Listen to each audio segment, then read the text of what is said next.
You want to become a successful real estate investor? You have to know how to negotiate. Today we're going to talk about the 6 biggest mistakes real estate investors do when negotiating deals. We're the investor couple.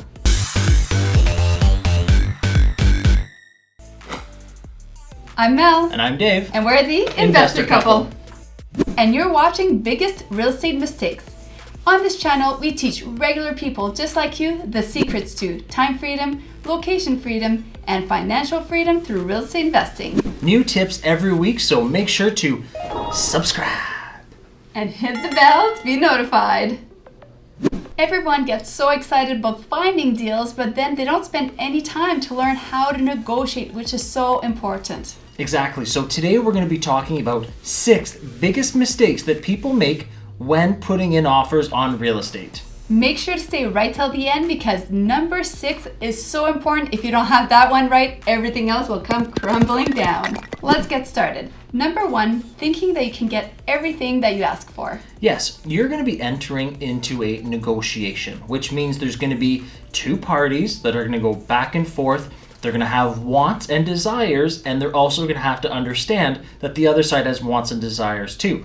So what is important here is to know that it's probably not going to get accepted the first time around. There's going to be changes. There's going to be things that they're going to want put in. There's going to be things that they're going to want taken out. Yes, and what's important as well is making sure that it's a win-win in the end. You want to make sure that you win, but they win as well. That's all part of negotiations. You want everybody as part of the deal to feel positive and feel successful as part of this transaction. So when you're entering, try not to be this person that I've seen before. They go in and they're kind of guns a-blazing. Well, we kind of used to be one of them, so we're guilty of that as well. Yeah, so don't be someone that has to get everything they ask for. It's their way or the highway. You might win some, but you're probably going to lose a lot more than you win. Yes, think bigger picture here. So if the transaction is not positive on one side, so one person wins, the other person essentially kind of loses, will they be referring you to their friends who may also have real estate? Likely not. So again, remember that when you go into real estate negotiations, you're not going to get everything you want. There's going to be things taken off the table, put on the table, but look at the bigger picture overall. Number 2, asking price. This is something that we see investors get stuck on. It's kind of like this, they don't get past the asking price. It's that end all be all. Yes. They have to get a deal. Well, we used to be the exact same way. We would lowball and we would insult sellers to a point where it was actually a negative towards our acquisitions. Yes, we ended up not closing on certain deals because we were thinking too small. We were focusing on the purchase price only. We lost out on those deals, and now looking back, those deals would have made us tens of thousands over the years in appreciation alone. So who ended up losing? We did. Exactly. So don't make that same mistake. Exactly. It's so silly to get caught up on this. So I want you to look at the asking price as just one piece of the puzzle, okay? If you don't get the exact asking price you want, can the deal still make sense? Can the deal still cash flow? Are you still paying down the debt? Are you still making money and appreciating the asset? Because if your deal needs to be exactly the purchase price, let's say you can't even be flexible for $5,000. If your deal is that airtight that there's no room for error, you're probably buying the wrong deal anyway. If $5,000 kills your deal, I would walk away from that deal. Yes, you're absolutely right. It's not about the best purchase price, it's about finding the best deal. Let's move on to biggest mistake number 3, terms and conditions. And it's not the typical terms and conditions that people talk about. This is going to be a strategic bargaining chip. What we're going to suggest that we've done in the past, and we still do now, is having different conditions in there that don't necessarily make or break the deal. For example, the seller might remove your condition of including the fridge and stove. Maybe you just had in there in the first place as a negotiating tool, knowing very well that some of them will be removed. So having different conditions in there strategically, like Mel mentioned about, let's say, for example, the fridge and the stove. Maybe you didn't necessarily care about the fridge and the stove, but you put a condition in that you wanted them left behind for when you take possession. Now, let's say the seller adamantly wants something, a condition or something changed, and you wanted truly something else. Now you can say, hey, let's play ball. I will drop the fridge and stove condition. So again, you're showing them that you're doing some give and take, and they're going to feel that it's a negotiation as opposed to you just asking for everything. And then they're more likely to leave your other conditions, which you truly cared about, in and untouched. Yes, now I want to negotiate with you. Give me a thumbs up, smash that like button, and I will give you more tips. Did you do it? All right, let's continue on. Number 4, this is a big one, not asking for owner financing.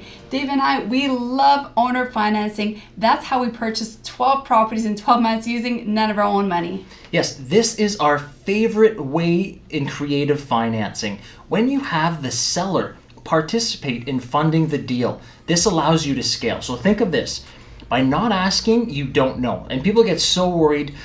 Should I ask? What if they say no? You don't know unless you ask. And if they say no, too bad, right? You move on to the next deal. So the good thing about asking for owner financing is that if they do say yes, now, for example, let's say they're holding a second mortgage for you, which is going to be your down payment. So let's say you had saved up that down payment. Now you won't have to spend it, and you're going to be able to buy another deal. And then I know you're thinking, well, how am I going to get financing?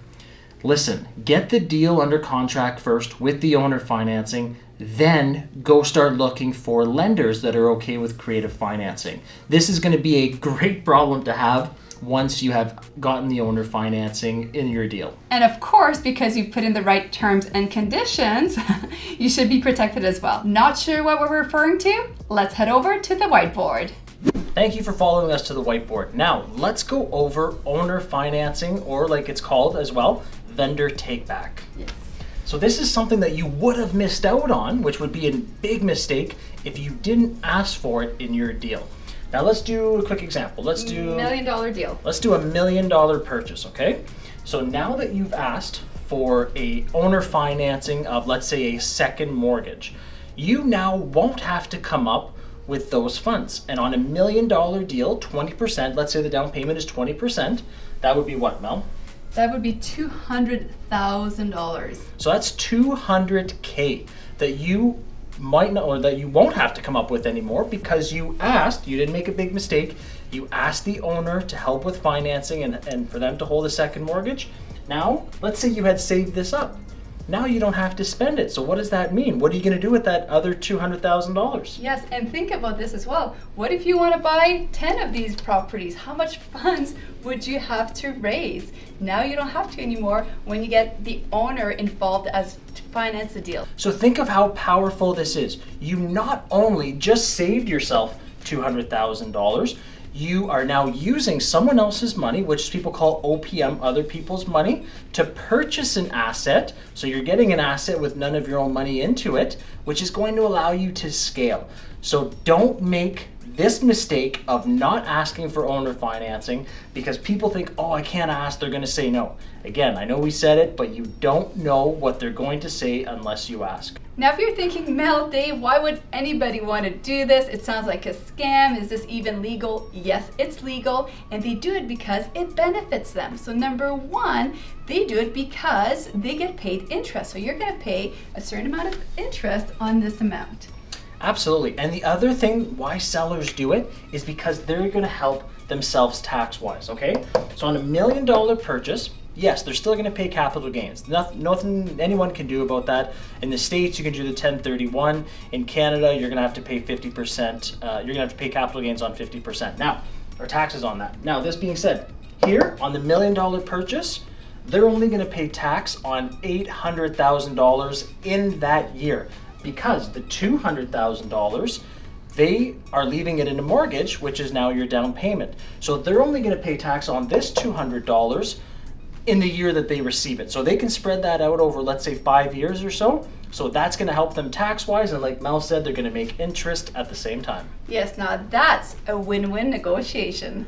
Back in the studio for number 5, not having the attorney review the deal. This is so important. You want your lawyer/attorney to review your deal. This is an important clause that we put in every single deal, and this is due to the fact that your attorney or lawyer will be able to review it and make sure that everything is on par, on course for your purchasing strategies. Some people try to save a little bit of money, but again, they're not thinking bigger picture. One mistake can cost tens of thousands of dollars, so it's absolutely crucial to include your attorney or your lawyer. And this is so much more important. Obviously, it's always important, but so much more important when you are purchasing in corporations or in LLCs. The attorney, this is what they do all day, every day. They'll ensure that they're covering your you-know-what and that you're not getting yourself into hot water. I'm too pretty to go to prison. Biggest mistake number 6, not giving yourself enough time. This is where things can unravel and you can lose a deal. So when you're negotiating in your conditions and in your deal, make sure that you give yourself enough time for all the things you're going to ask for, right? You're going to want to give yourself enough time for financing, for insurance, for inspections, zoning, all that stuff. Now, why is this important? You want to make sure that you're dotting your I's and crossing your T's. Let's take the inspection for example. You want to make sure that you're having the professionals. Let's say if you decide to, let's say, get a home inspector. You want to make sure that you're giving them time to go in, give you the report, tell you the deficiencies, or even if you want to get, specialty people like a plumber, an electrician, a roofer, an HVAC person, you want to have time to get these professionals lined up to walk through the property and give you a true breakdown of the status of repairs and disrepairs of that building. Yes, sometimes we haven't given ourselves enough time and we had to ask for an extension. And they could have decided to say, nope, we're done with you. So if you're really interested in that deal, make sure to leave yourself enough time so that doesn't become a roadblock for you. And again, financing as well. Sometimes this happens for us in the summertime. Yes. Our financing people are on holidays and that type of thing. You can't control that. You can't tell, hey, Mr. and Mrs. Financing, don't take holidays. That just won't work. So by giving yourself insulation and building enough time to fulfill those conditions and those timelines, you're going to set yourself up for success as opposed to going begging back for more for another extension. And have conversations with those involved. Ask your banker, how much time do you think you'll need to approve this? Ask your lawyer, how quickly can you turn this deal around? And they'll likely give you a timeline. Now that you've given yourself enough time to drop your conditions, make sure that you're not making the same mistakes that we've made that cost us hundreds of thousands of dollars. So make sure to watch this next video. I'm Mel. And I'm Dave, and we'll see you there.